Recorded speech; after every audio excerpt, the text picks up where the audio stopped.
Hello, class 10th. This is going to be your very first chapter of history nationalism in Europe in 19th century. In this chapter, we'll get to know that how this term nationalism came into existence, what were the reasons behind, how many practices were taken, and all the revolutions जो sense था nationalism का वो कैसे develop हुआ, कहाँ से start हुआ, ये सारा आज हम इस चैप्टर में पढ़ने वाले हैं. Okay, so at a glance we'll get to know a nation may be described as a community of people whose sense of belongingness together develop from their belief that they have a common homeland and from experience of common tradition and historic development, right? So there is something which has common in it. If they have a common identity, if they share common history, if their struggle is same, if the political agenda, the political practice in a particular nation is same, it makes a nation, right? So in 19th century, when I say 19th century means 18th to 19th century, there was a sense of nationalism. This sense was very different because nationalism was something which was never practiced before nationalism in Europe or in all over the world. There was a sense of multi dynastic empires. Multi dynastic empires क्या होते थे, जिसमें कि जो king होते थे वो generation to generation from the same dynasty they were coming and they were ruling. So they had the same practice in terms of multi dynasty empires. After that, what happened? Something started, something very new, very unique started in France. What happened in France? You might be remember in class 9th, the very first lecture, French Revolution. It was a part of Europe and how it all started.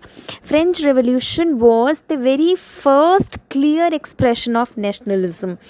This thought was not of increasing or enhancing the weapons or inventing the war or inventing the armies. No, it was all about the feeling, the expression of nationalism. This started when the whole French society was divided into three parts. You might be remembering those three parts: clergy, nobility, and a small businessman, या जो common man हुआ करते थे, peasants होते थे. So they were actually the part of these, the common man. So what were those things, what were those special features जिसने कि French revolution को स्टार्ट किया, जिसने ये सेंस लोगों के अंदर डेवलप किया कि नहीं, now we should go beyond the limitations. So the very first thing which is mentioned in your book, the idea of la patrie and les citoyens. La patrie and les citoyens, this is actually the meaning of la patrie is the fatherland and the meaning of les citoyens is the citizen. Before this, they were considering France as a piece of land where they are staying, where they are living, where they are spending their life. Now the sense of fatherland, the sense of motherland came into the existence. They've started feeling the connection with the France. So this was an emotion which came into the people of France, and they've started connecting themselves as a son and a mother relation, or a son as a father relationship. After that, the very second was, it implied that all people will enjoy equal rights under the constitution. Earlier, what was happening in France?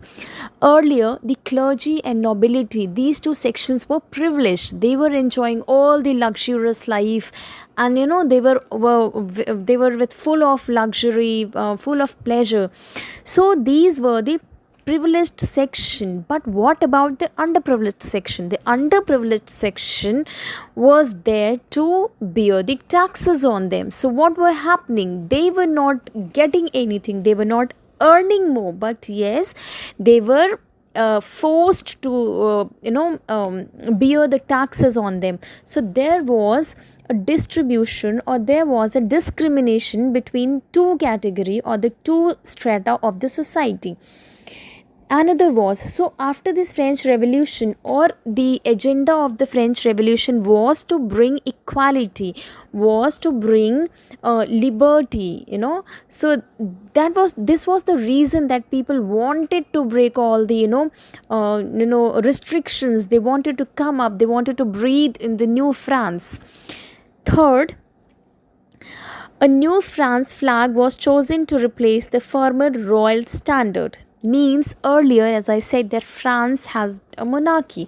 There was a royal flag, जो कि वहाँ का जो राज परिवार था, जो राजघराना हुआ करता था, उनके फ्लैग को ही सबसे ज़्यादा वैल्यू दी जाती थी, ऑब्वियस सी चीज़ है. लेकिन अब लोगों को ये लगा कि नहीं, this has to be it has come under the constitution. There has to be another standard which should be common for all. So they have chosen a tricolor flag in that case. Acha, next is what?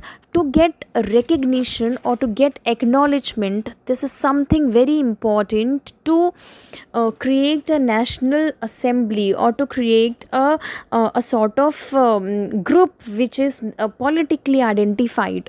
So they have made certain groups जो कि किसके लिए काम कर रहे थे, जो कि इस पूरे जो revolution था उसको they were taking ahead.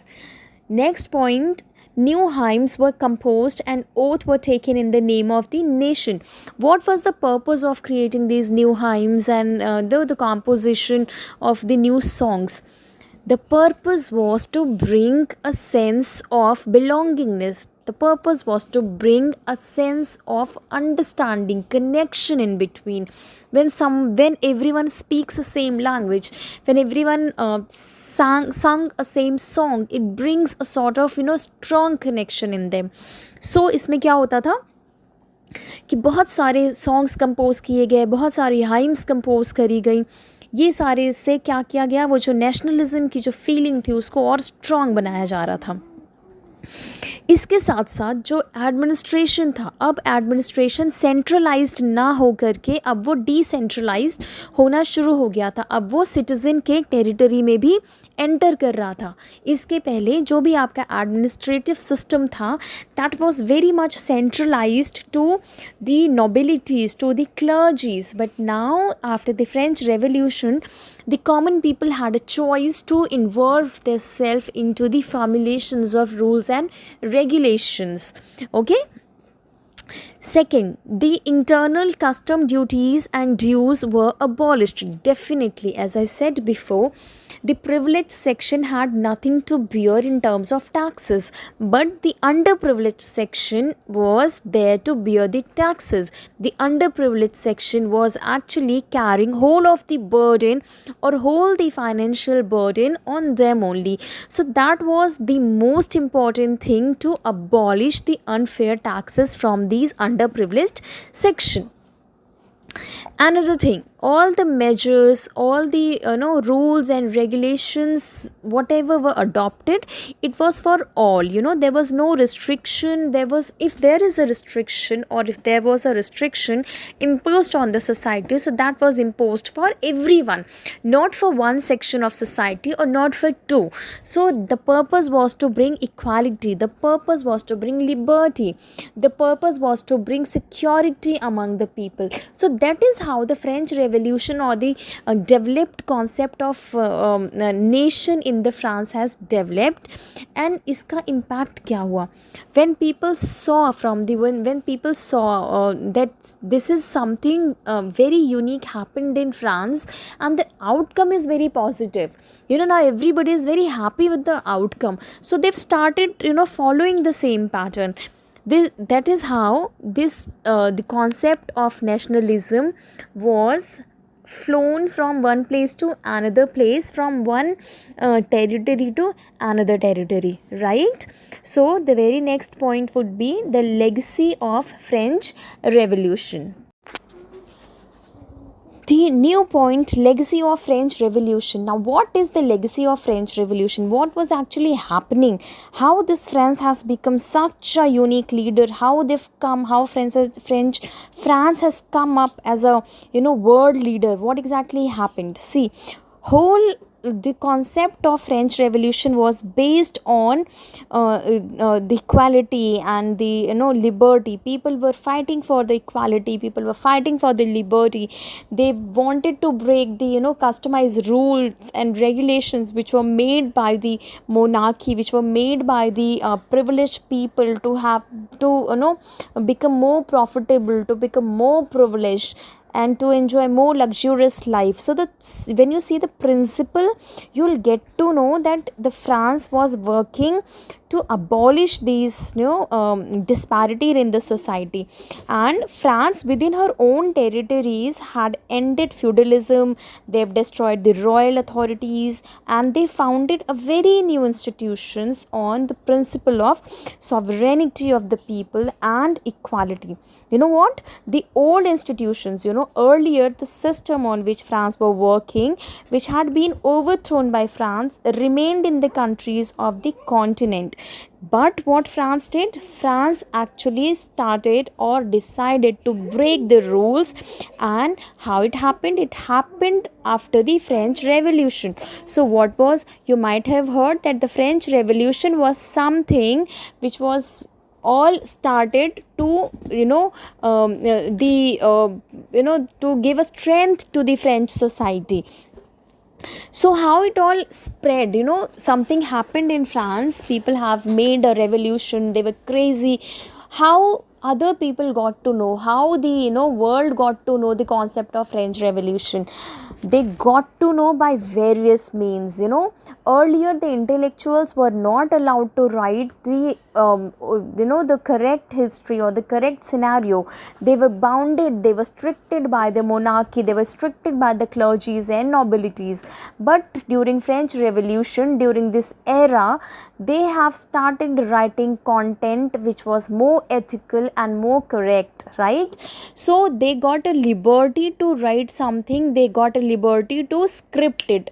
In that way, the books were being published, the pamphlets were being published, and the pamphlets were sent outside, so people could read it, people could understand it. इसके साथ साथ जो Jacobins club था, जो उसका start किया गया था, जो मिडिल क्लास लोगों को लेकर के किया गया था, जो स्टूडेंट्स के साथ स्टार्ट किया गया था, इस सब के बारे में लोगों को पता चला और लोगों ने इसको बहुत अप्रिशिएट किया कि फ्रांस में एक ऐसी मुहिम चल रही है, एक ऐसा चलन है, एक ऐसी प्रैक्टिस हो रही है जिसका जो एजेंडा है वो क्या है, वो ये है कि जो प्रिविलेज सेक्शन है, जो सुपीरियर सेक्शन है, उसको जो है उसके प्रिविलेजेस को ख़त्म किया जाए, इक्वालिटी लाई जाए, लिबर्टी दी जाए लोगों को, डिस्पैरिटी जो है, सोशल डिस्पैरिटी, इकोनॉमिकल डिस्पैरिटी, वो सब ख़त्म किया जाए. आपको याद होगा that how the poor people were actually the tax bearers. They were there to bear all the taxes and the taxes were imposed on the third section also. Third section was the combination, or it contains the poor peasants, landless farmers, small businessman. तो ये सारा इसको जब ख़त्म किया गया और एक नया इंस्टीट्यूशन डेवलप हुआ जो कि ज़्यादा लिबरल था अपने रूल्स को लेकर के फ्रांस में. जो फ्रेंच आर्मी थी, wherever they were going, people went crazy to meet them, people went crazy to talk, to get an idea of the French Revolution, how happened, what were the pros and cons. ये सब जानने के लिए लोग French जहाँ पे भी soldiers होते थे उनसे मिलते थे, उनसे आइडिया लेते थे कि क्या हुआ आपकी कंट्री में. ये सब जब एक तरफ चल रहा था, उसी बीच में आपने देखा नेपोलियन का birth. It's not a biological birth, but Napoleon Bonaparte came into the picture. ठीक है, नेपोलियन जो है वो आर्मी चीफ थे फ्रांस में, और जब ये सारा रेवोल्यूशन चल रहा था उस समय Napoleon took the charge in his hand, and what he did, he actually created a Napoleonic code or the civil code of 1804. अब ये 1804 का civil code क्या है? That is a very unique thing because Napoleon was such a brilliant brain, he was such an intelligent person, as he could design the very unique feature which is known as the Napoleonic civil code. क्या था? Napoleonic civil code को basically 7 parts में divide कर सकते हैं. First was to common national currency. The moment Napoleon Bonaparte took the charge in his hand, the very first thing he did was to abolish the monarchy or the जो राजघरानों का जो royal currency होता है उसको इन्होंने abolish किया, उसको abolish किया और एक नेशनल करेंसी को लेकर के वो सामने आए और उस नेशनल करेंसी को ही बोलते हैं कि वो एक एक्सेप्टेंस मिला, कॉन्स्टिट्यूशनल एक्सेप्टेंस मिला. Second was abolishes feudal system.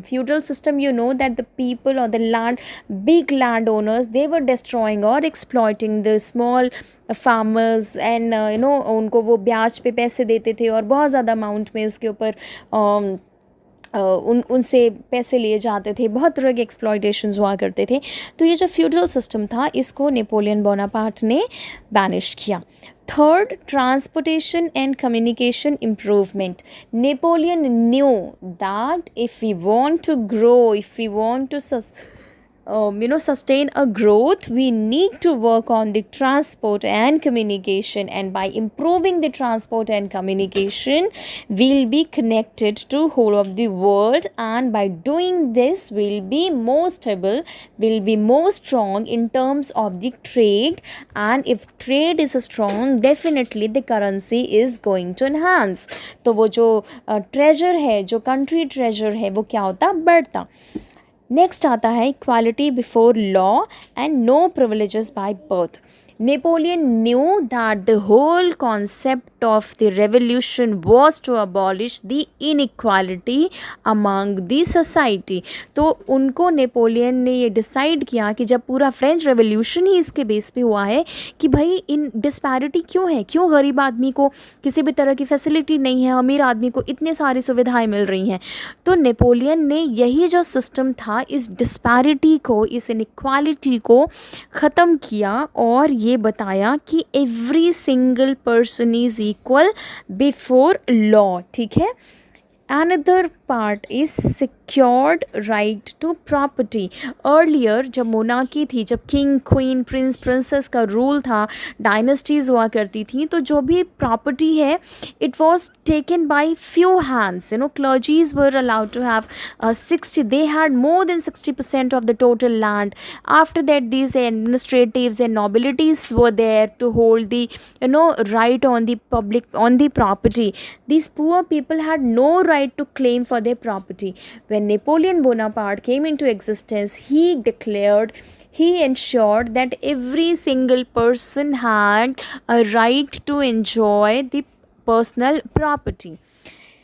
Next is standard weight and measures. See, standard weight and measures, that is very unique thing. क्यों?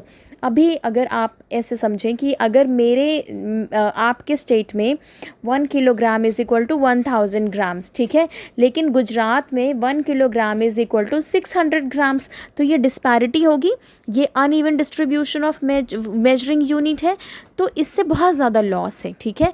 तो इसको फिनिश किया गया, इसको अबॉलिश किया गया और Napoleon Bonaparte has made it clear that there must be a standard weight and measuring unit. ठीक है.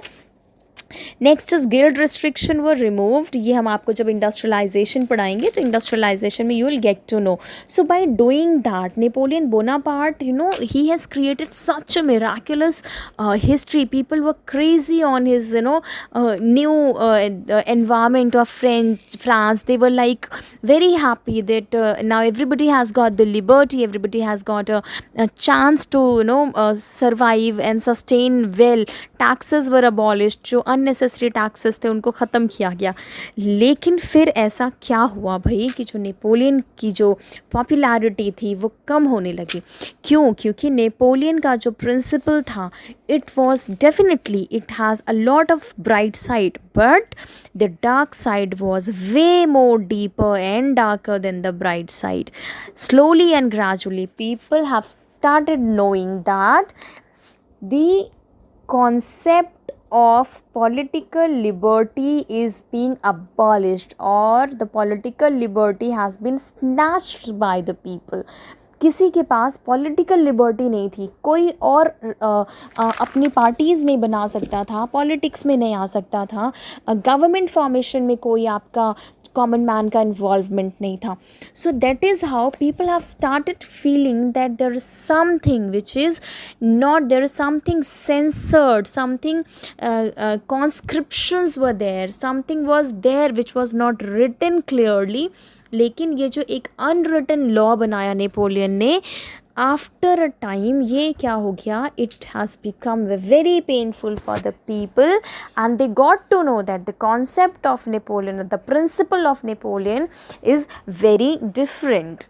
The another topic will be taken is factors for the emergence of the idea of nationalism and nation states.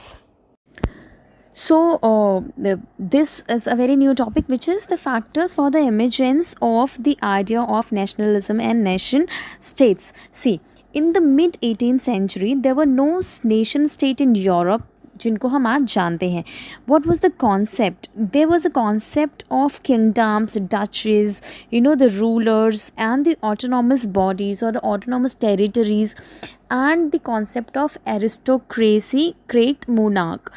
These were the people who were ruling the whole territory. They were ruling the different part of the world. मतलब कैसे कि यहाँ पे कोई भी जब तक कि नेशनलिज्म नहीं आया था, जब तक कि कॉन्सेप्ट ऑफ नेशन स्टेट नहीं था, तब तक क्या था वर्ल्ड में, तब तक ये था कि जो वर्ल्ड का डिफरेंट पार्ट है वहाँ पे एम्परर्स होते थे, वहाँ पे राजा हुआ करते थे और वो रूल करते थे. ठीक है, तो ये एरिस्टोक्रेट्स हुआ करते थे, ये रूलर्स हुआ करते थे, जो they had their own set of constitution, they had their own set of rules and regulations. So it was all the autonomous territories, and when you see in Eastern and Central Europe, they were under aristocratic monarchy ruling over diverse people. What was the the quality or what were the peculiar characteristics of these monarch? क्या वो चीज़ें थी जो बहुत different थी इन monarch, इन राजाओं की?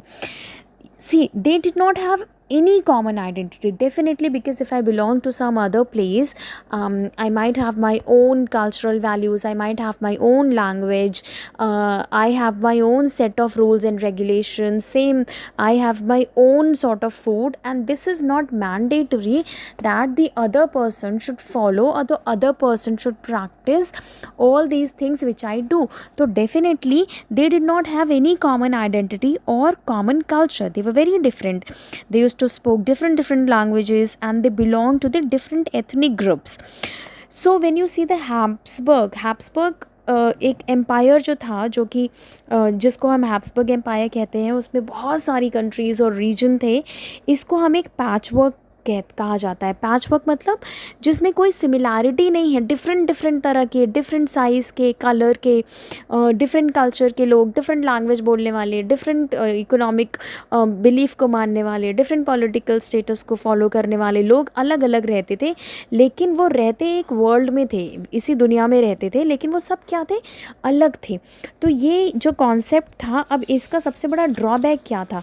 इसका ड्रॉबैक ये था कि जो एम्पायर्स, जो एम्परर्स होते थे, जो एरिस्टोक्रेट्स हुआ करते थे, इनमें कोई भी सिमिलैरिटी नहीं थी. They were not even knowing to each other, they were unable to understand the needs and demands of the other state. So that's how there was no sense of unity, there was no sense of belongingness.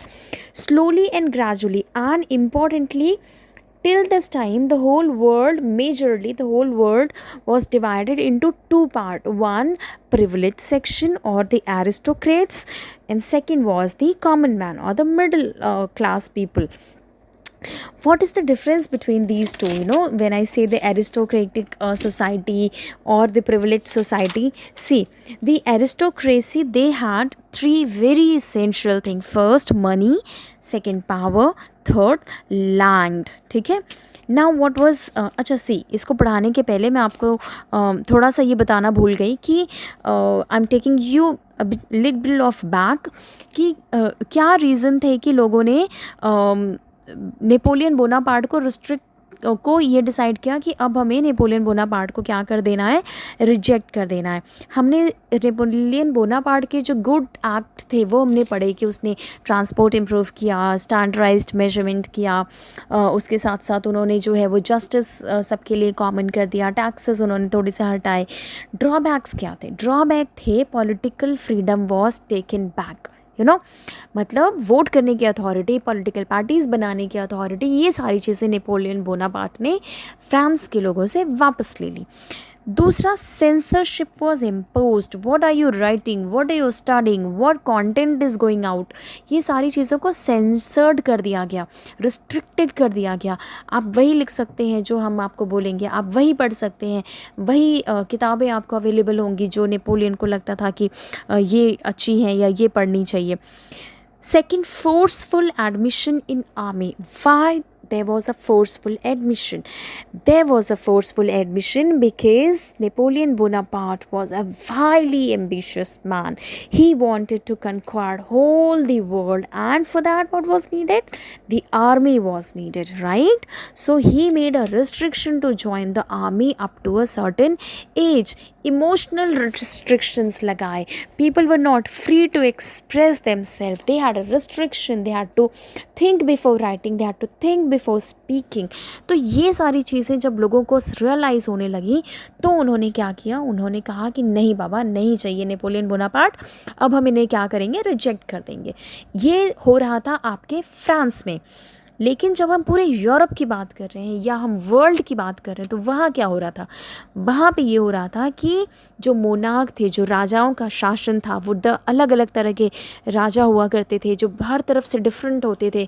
एक दूसरे की भाषा समझ नहीं आती थी, एक दूसरे के कल्चर को नहीं समझते थे, एक दूसरे की आइडेंटिटी को इग्नोर करते थे। तो इन्हीं सब के बीच में जो है एक जो वर्ल्ड था वो दो लोगों में या दो पार्ट में बट गया, एरिस्टोक्रेट्स और मिडल मैन। एरिस्टोक्रेट्स कौन होते थे? जिनके पास मनी होती थी, पावर होती थी, लैंड होती थी। और दूसरा सेगमेंट क्या था? पीजेंट का। They had no money, they had no power and they had no land. इसी के साथ साथ यूरोप का जो कुछ एरिया था वो क्या था? वो सर्फ कल्चर को फॉलो करता था। सर्फ कल्चर क्या होता है? सी, some of the land owners was so much big land they had, but they were not working on their land personally. They have they have called for the bonded labor. वो labours को बुलाते थे और उनको बुला करके उनसे काम करवाया जाता था। तो ये जो बॉन्डेड लेबर्स होते थे इनको ही कहा जाता था सर्फ लेबर्स। धीरे धीरे क्या हुआ? दिस मिडिल क्लास, ये जो वर्किंग क्लास था, एक टाइम के बाद पहले ब्रिटेन में इंडस्ट्रियलाइजेशन स्टार्ट हुआ, फैक्ट्रीज आई, इंडस्ट्रीज़ डेवलप हुई, लेकिन धीरे धीरे ये जो इंडस्ट्रीज़ थी ये पूरे वर्ल्ड में फैलना शुरू हो गई। हर जगह, हर एक नई जगहों पे फैक्ट्रीज़ आनी शुरू हो गई। फैक्ट्रीज़ आने के साथ साथ लोगों को जो है वो एम्प्लॉयमेंट बढ़ना शुरू हो गया, उनका कॉन्फिडेंस बढ़ने लगा, उनके पास अर्निंग्स होने लगी, उनका जो लाइफ स्पैन था, जो लाइफ जो स्पेंडिंग कैपेसिटी थी, मनी स्पेंडिंग कैपेसिटी, वो सारी बढ़ने लगी। तो धीरे धीरे ये जो मिडिल क्लास था ये और ज़्यादा प्रोफेशनल होता चला गया। ठीक है, ये पढ़ा लिखा ग्रुप था। अब इन्होंने क्या कहा? इन्होंने कहा अब हमें एक ऐसा वर्ल्ड चाहिए जो कि लिबरल हो, जो अपने जो ज़्यादा जो है वो इजी हो, जो बहुत नो रिस्ट्रिक्टेड नहीं हो। तो ये टर्म इंट्रोड्यूस हुआ, liberal nationalism. Now what is liberal nationalism? The term liberalism comes from a Latin word liber, which is the meaning of this is free. So the idea of nationality unity in 19th century when Europe was associated with the ideology of liberalism. अब these liberalism had two faces. अब ये जो लोगों को liberalism चाहिए था ये भी दो तरह से चाहिए था, एक political liberalism चाहिए था और एक economical liberalism चाहिए था। liberal कहाँ होना, free कहाँ होना, relax कहाँ होना, political जो restrictions थे उनको ख़त्म करने के लिए लोग चाहते थे कि कुछ rules regulations बने, हमें voting authorities मिले, हमें institutions form करने की authorities मिले, हमारी भी सोशल रैंकिंग जो है वो हाई हो जाए, रूल्स और रेगुलेशंस जो बने हैं उसके सामने जो कॉमन मैन है वो भी इक्वालिटी के साथ खड़ा हो, उसको भी इक्वल रिस्पेक्ट मिलनी चाहिए। ये सारी चीज़ों पे बात हो रही थी। वहीं जो इकोनॉमिक लिबरलिज्म था वहाँ पे ये था कि फ्री मार्केट होना चाहिए, मतलब जो टैक्स इम्पोजिशन है, जो टैक्स डोमिनेशन है वो कम होना चाहिए, जो गुड्स एंड सर्विसेज हैं उसको बाहर भी सेल करने की परमिशन मिलनी चाहिए। लेकिन प्रॉब्लम क्या थी, जैसे मैंने बताया जो हैब्सबर्ग का पैचवर्क था कि हर जगह अलग अलग राजाओं का शासन था, उनके अपने अलग नियम थे, उनकी अपनी अलग करेंसी थी। तो प्रॉब्लम क्या आ रही थी, जैसे कि अगर आपको एक जगह से दूसरी जगह जाना है और इसके बीच में 3 जगहों पे आपको क्रॉस करनी है, 3 जगह। प्रॉब्लम क्या है, आपकी करेंसी, आप पॉइंट ए पे हैं, आपकी करेंसी कुछ और है, पॉइंट बी जब आप पहुंच रहे हैं तो वहाँ की करेंसी कुछ और है, वहाँ का टैक्स इम्पोजिशन कुछ और है, वहाँ की कस्टम ड्यूटीज़ कुछ और है। जब आप सी पॉइंट पे पहुँच रहे हैं वहाँ पे करेंसी फिर चेंज हो गई, उनका जो मेजरिंग यूनिट है वो चेंज हो गया। तो इससे क्या हुआ, लोगों का जो बहुत प्रॉब्लम होने लगी उनको अपनी प्रोडक्ट्स को, गुड्स को बाहर बेचने के लिए। बाहर उन्हें क्यों बेचना था भाई, पहले क्यों नहीं बेच रहे थे, पहले वो मार्केट एक्सप्लोर क्यों नहीं कर रहे थे, इसलिए नहीं कर रहे थे भाई क्योंकि इंडस्ट्रियलाइजेशन का कोई कॉन्सेप्ट ही नहीं था, फैक्ट्रीज़ नहीं थी, प्रोडक्शन बहुत ज़्यादा नहीं होता था। लेकिन जब industrialization came into the existence and the production has increased drastically, people had to go, they were forced to go to some other places to explore the market, and for that the formation of Zollverein came into the picture. Zollverein जो है वो एक ऐसा association बना, एक ऐसा organisation बना जिसमें 39 स्टेट्स आए और उन्होंने मिल करके स्टैंडर्डाइज कर दिया चीज़ों को। कि कैसे किया, पहले 30 करेंसीज चलती थी, अब वहाँ पे 2 करेंसीज़ को इंट्रोड्यूस किया गया, ठीक है।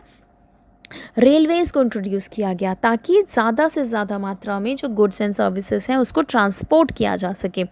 उसी के साथ साथ जो प्रोटेक्शन का फ्रीडम जो प्रोटेक्शन था उसको भी इंश्योर किया गया कि एक जगह से दूसरी जगह पे जाने के बाद ये सब जो प्रोटेक्शन है गुड्स एंड सर्विसेज का, जो प्रोटेक्शन है कम्युनिटी का, उसको इंश्योर किया गया, ठीक है।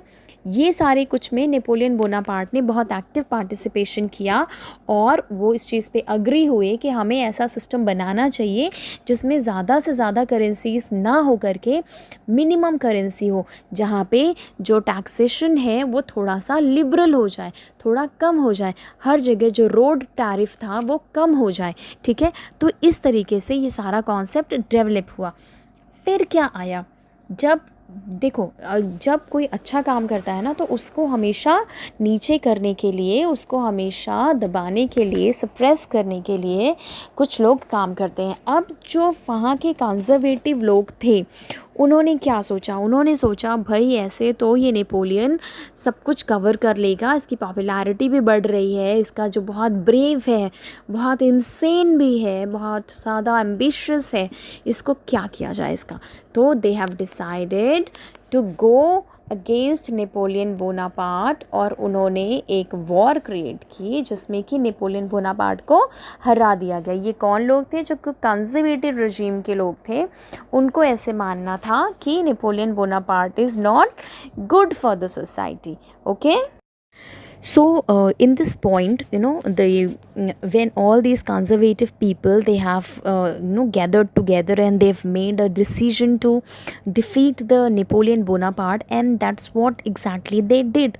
ये सारे लोग इंग्लैंड, रशिया, प्रूशिया, ऑस्ट्रिया, ये सब लोग मिले और इन लोगों ने मिल करके 1815 में जो है वो किसको, नेपोलियन को डिफ़ीट कर दिया, ठीक है।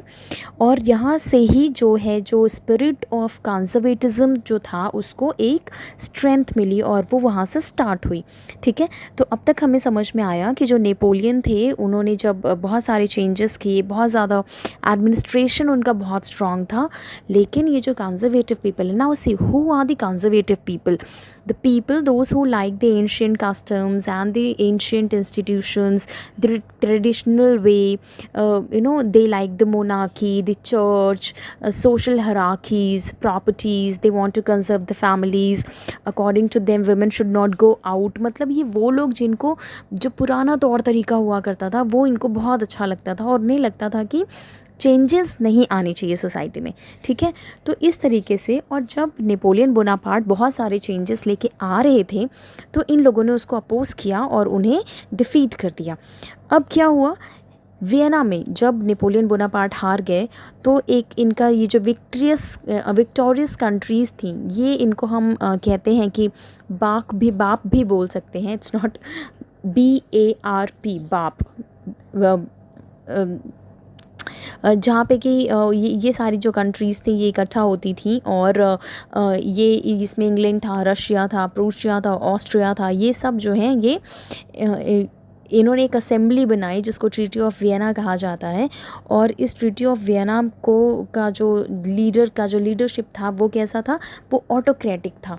मतलब वो कैसा था, वो कंजर्वेटिव था, वो ऑटोक्रेटिक था। और इनका पर्पस क्या था, इनका पर्पस ये था कि जो भी चेंजेस नेपोलियन बोनापार्ट ने किए हैं, जो भी न्यू एलिमेंट्स उन्होंने सोसाइटी में इम्प्लीमेंट की हैं, जो चेंजेस वो लेकर के आए हैं, उसको वापस से वैसे ही कर देना चाहिए हमें जैसे वो था। इनके अकॉर्डिंग, जो कंजर्वेटिव पीपल थे, इनके अकॉर्डिंग किसी भी तरह का जो चेंज है सोसाइटी में, that was not accepted by these people, and they actually wanted to wipe off all the elements which Napoleon Bonaparte has made, the new things which he has implemented. So अब ये जो conservative regime था, इसका nature कैसा था, इसका nature मतलब ये किस तरह की चीज़ों को ये प्रैक्टिस करते थे। So the very first thing that they were very conservative government, and they were aristocratic in nature, है ना, मनमानी करने वाले लोग थे। And they were not someone who could tolerate criticism, and who could tolerate any activity which makes a question on their functioning, ठीक है। और ये ज़्यादातर इन्होंने सेंसरशिप कर दिया प्रेस के ऊपर, बहुत ज़्यादा control they have implemented on the newspapers, books and plays and songs, because they were not liking the reflection of the idea of liberty and freedom. So these conservative people were someone, however, the memory of the French Revolution continued to inspire liberals.